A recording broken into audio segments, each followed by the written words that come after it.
Саламатсыздар ма балалар? Менің сабағыма қош келдіңіздер. Екінші параграф Алтын Емел ұлттық саябағы. Мәтінді бірінші тапсырма. Мәтінді графикалық суреттегі мәліметпен толықтырып оқыңдар. Мәтінге басқа ат қойыңдар.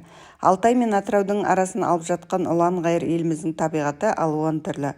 Тауды да, тасты да, шөлді де, көлді де бір арнаға сыйғыза алған табиғаттың құдіреттілігі мен қасиетін еріксіз мойындамасқа амал жоқ.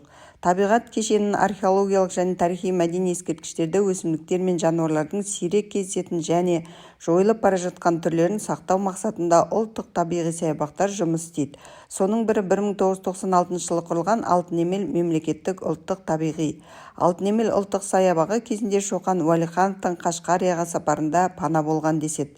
Әнші құм Алматы облысының Кербұлақ ауданы жерінде Іле өзенінің аңғарын бойлай орналасқан үлкен Қалқан тауы және кіші Қалқан тау етегіндегі құмды төбе Алматы қаласынан 250 шақырым қашықтықта орналасқан. Қалқан тауларынан соғатын желдің бағыты үнемі өзгеріп отыруы нәтижесінде құм түйіршектері еліктеніп, бірегей құм қоспасынан тұратын төбеге айналған екі жақтан соққан желдің әсерінен қозғалысқа келген кезде одан кәдімгі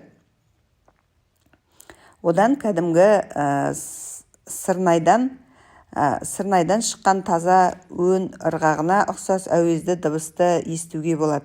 Шығыстан соққан желдің күші ұлғайған кезде биіктігі 1500 метрлік құм таудың басына қарай шоғырланады.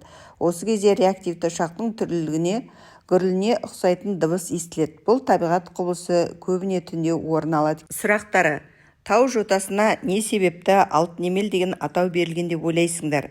Әнші құм туралы бұрын естігендерің, оны көргендерің бар ма? Әнші құмның құпиясын ашқыларың келе ме? Менің ойымша Алтын Емел аталу себебі тау жотасының орналасуы мен географиялық ерекшеліктеріне байланысты осындай атау берілуі мүмкін. Әнші құм туралы бұрын естігенім бар, бірақ өзім көрген емеспін. Естуім бойынша бұл құмды төбе ерекше дыбыс шығаратын үшін танымал. Әнші құмның құпиясын ашқым келеді, себебі табиғаттың осындай ерекше құбылыстарын зерттеу өте қызықты. Ол дыбыстардың қалай пайда болатынын және оның құпиясын білу өте қызықты болар еді. Бірігіп жазылған сөздердің астынсыз ережесін түсіндіріңдер. Екінші тапсырма. Алтын Емел әлемі. Тау-теке ақбөкендер шапқылаған, бүркіті қыран болып жарқыраған, сазан менен көксерке ағмарқалар кең көлінде ұландай болып шалқыған. Алтын Емел асуың асқақтаған, әдемі ғой табиғаттың тас қаптаған. Шынымен де тауып қойған жерімізге лайық па атауыңа басқа ат сақтаған. Бірігіп жазылған сөздер: тау-теке, ақбөкен, көксерке, алтын емел, ағмарқалар. Бірігіп жазылған сөздер дегеніміз екі немесе одан да көп сөздер бір тұтас мағына беру үшін біріктіріліп жазылады. Үшінші тапсырма. Топтарға бөлініп Алтын Емел ұлттық бағы туралы таныстырылым дайындаңдар. Төртінші тапсырма. Деңгейлік тапсырма. Бірінші деңгей: артық болмас білгеннің мәтінінен біріккен сөздерді теріп жазыңдар. Екінші деңгей: берілген түбір сөздерден біріккен сөз жасаңдар. Ақ, ішек, ала, тас, омыртқа, зейнет. Үшінші деңгей: орфографиялық сөздіктен бірінші сыңары теле, радио, авто, аэро, агро, фото деген сияқты сөздерден жасалған біріккен сөздер теріп, олармен сөйлем құрастырыңдар. Бірінші деңгей: Алтын Емел, бес жатыр. Екінші деңгей: ақсақал, соқыртеке, мойын омыртқа, арақатынас, зейнетақы, сегізгөл, беташар, сүтқоректілер, тоғышек, асқазан, ақсақал, итмұрын, өнер-жол, баспасөз, инфрақызыл. Үшінші деңгей: телерадио, автомобиль, аэропорт, агробизнес, авиация, кинотеатр, ультракүлгін, электроқұрал. Мен автомобиль арқылы аэропортқа бардым. Авиация мамандары жаңа ұшақ моделін таныстырды. Келесі бесінші тапсырма. Берілген сөздермен сөз тіркесінен сөйлем құрастырыңдар. Емлесін есте сақтаңдар.